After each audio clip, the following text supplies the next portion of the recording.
This is the Lone Crater YouTube. We hope this video helps. In this video, I will explain how to use a jump starter. First, always prioritize your safety. Make sure to wear protective gear, such as safety goggles and gloves. Additionally, confirm both your car and the jump starter are completely powered down before you begin any connections. This initial step is absolutely crucial for preventing any potential accidents and ensuring a smooth, safe process for everyone involved. Next, it's time to connect the cables correctly. Take the red positive clamp from your jump starter and securely attach it to your car's positive battery terminal. Then, connect the black negative clamp to a clean, unpainted metal surface on the engine block, away from the battery.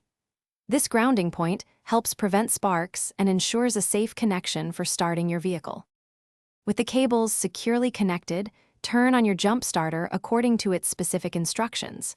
Now, attempt to start your vehicle, but only crank the engine for a maximum of 5 seconds. If your car does not start on the first attempt, wait patiently for at least 60 seconds before trying again.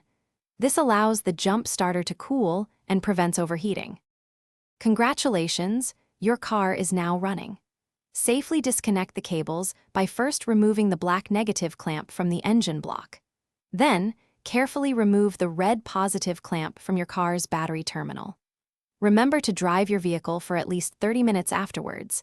This gives your alternator enough time to adequately recharge your car's battery and prevents future starting issues.